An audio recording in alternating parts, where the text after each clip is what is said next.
The human ego possesses an extraordinary capacity for preservation. In standard clinical psychiatry, when an individual faces imminent financial collapse or absolute social ruin, the psychic apparatus triggers predictable, conservative defense mechanisms. Acute anxiety, depressive regression, or geographic flight. But in rare, highly pathological personality structures, the ego refuses to adapt to external reality. Instead, it decides to structurally override it. It doesn't look for an escape route. It manufactures a human substitute. In February 2008, inside a meticulously ordered apartment in Barcelona, Spain, forensic investigators encounter an anomaly designed to paralyze any rational mind. A female subject showing signs of advanced mechanical asphyxiation by suffocation was found inside a clinically sterile environment. No anomalous fingerprints, no signs of defense or chaotic struggle. At first glance, the positioning suggested a disorganized, impulsive act of passion. However, forensic criminology established that when a scene appears too perfectly deliberate, we are not analyzing an emotional outburst. We are looking at a cold, administrative performance. To dissect this phenomenon, we must bypass the standard biological metrics and enter the dark domain of advanced psychiatric classification, the clinical intersection of malignant narcissism and integrated psychopathy. The architect of this setting was María Ángeles Molina, documented by the judicial system under the alias of Angie.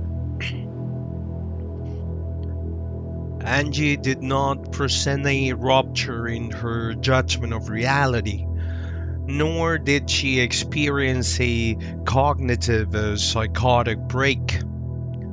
She possessed what forensic psychology defines as the mask of sanity, an impeccable, highly adaptive social facade.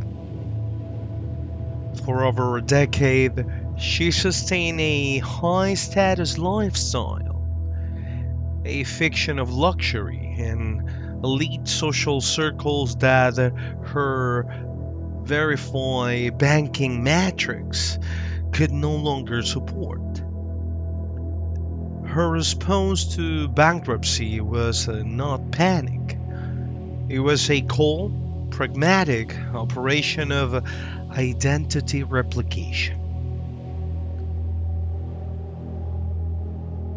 Consider the parameters of instrumental dissociation.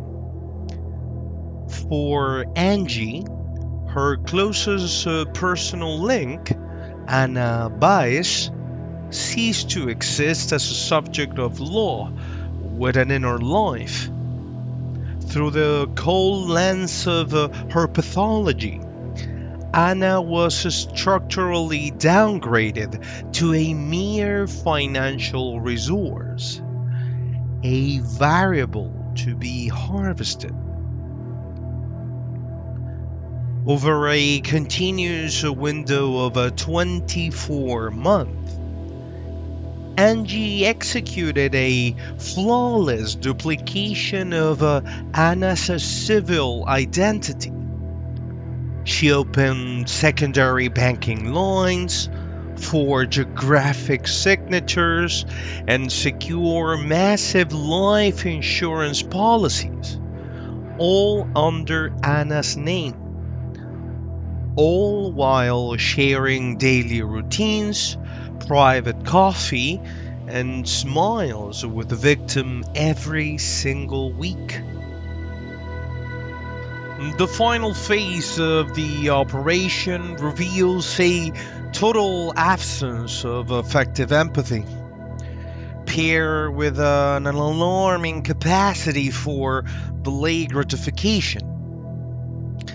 Angie didn't just plan the physical ending of her target's life.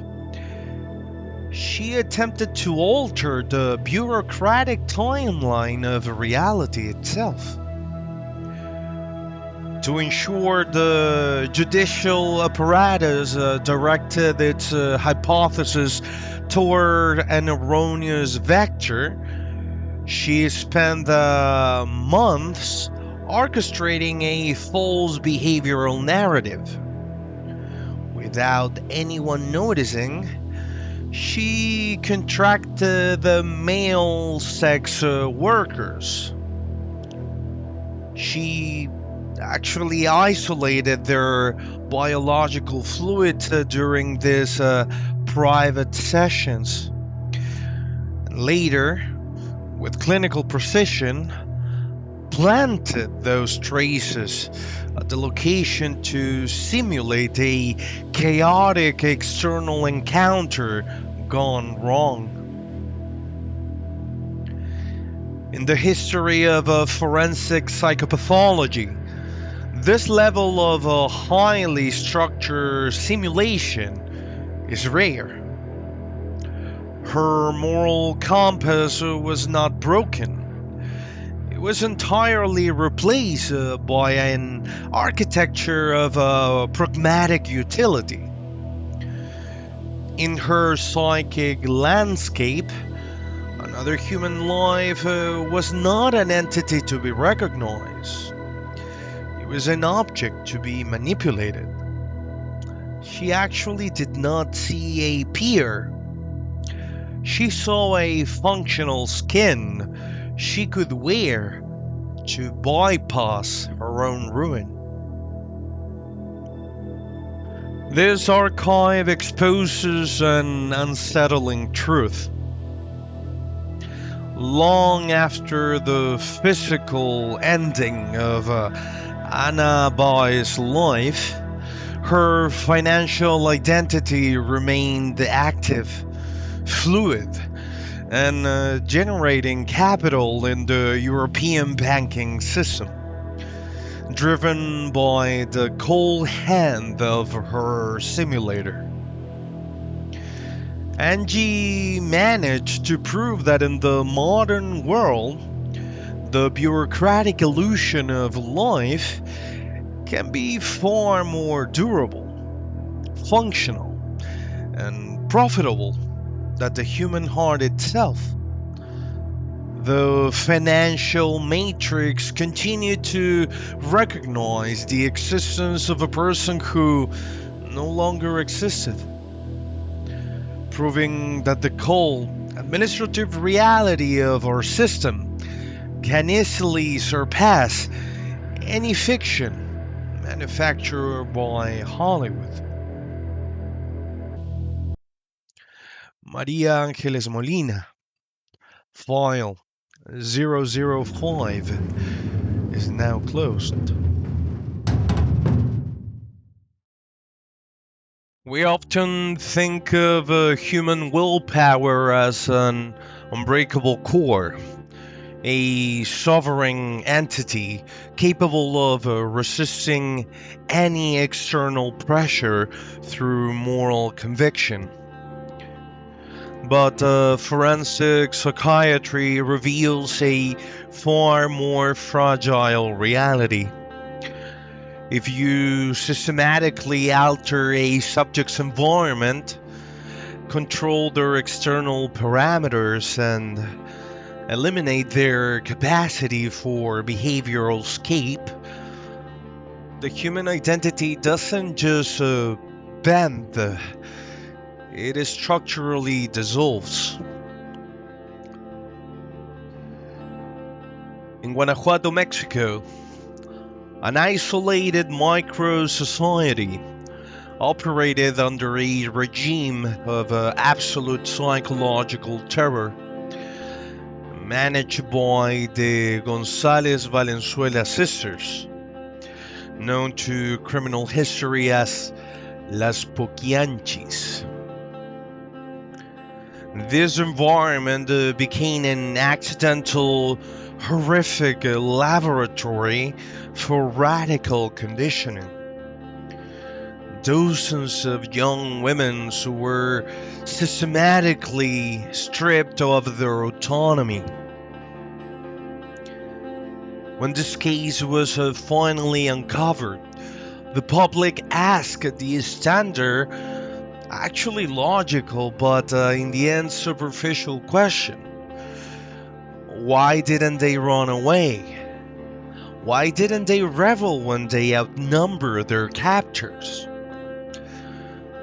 The answer is not found in a lack of courage, or rather in a devastating psychological phenomenon.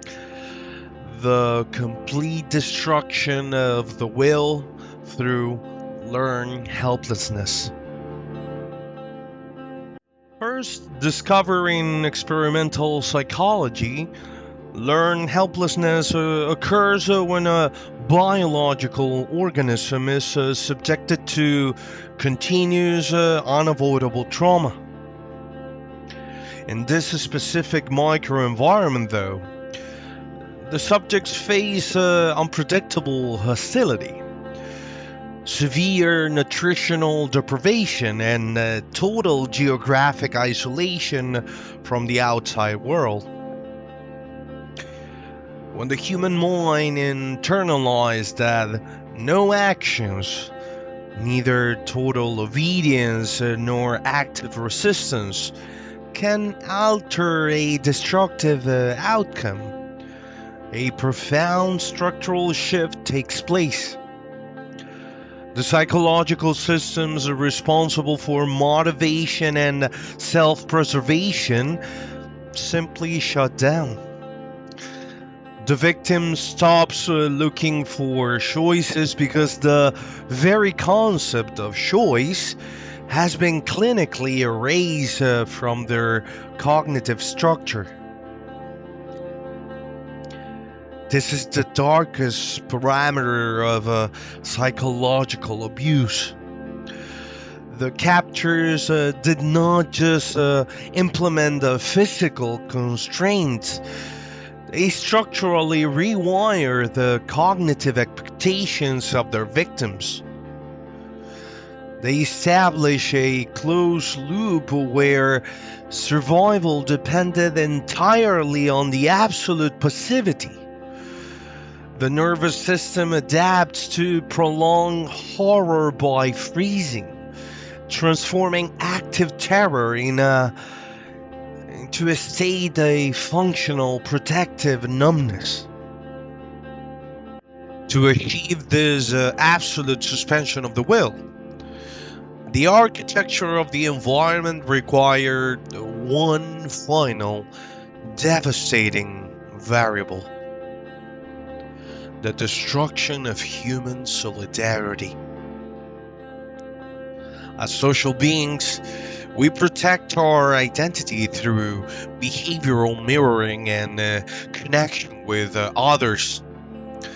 By permanently cutting these women off from external reference points and forcing them into a brutal internal competition for basic survival, the system destroys any possibility of a collective defense. Here, we observe the ultimate mechanism of specialized psychological control. Without any social support, the victim's internal narrative completely collapses. They ceased to perceive themselves as autonomous individuals. Instead, they began to view their own existences exclusively through the objective, cruel utility of their abusers. This was not a moral failure or a lack of resilience. It was a primal evolutionary response to an inescapable state of shock. The sophisticated systems of human ethics and dignity cannot function when the basic neurobiological requirement for physical safety is permanently denied. The forensic file of the González Valenzuela case is a grim reminder of the absolute limits of human resilience. It forces us to confront an unsettling psychiatric truth. Under the exact parameters of systematic isolation and destructive conditioning, any human identity can be methodically dismantled. Freedom of thought is not an untouchable, permanent state of mind. It is an environmental privilege, heavily dependent on the stability of our surroundings. María de Jesús, María Luisa, Delfina, and María de Los Ángeles González Valenzuela. File 006 is now closed. Thank you for staying in the quiet room. Until the next file, keep looking into the dark rationally.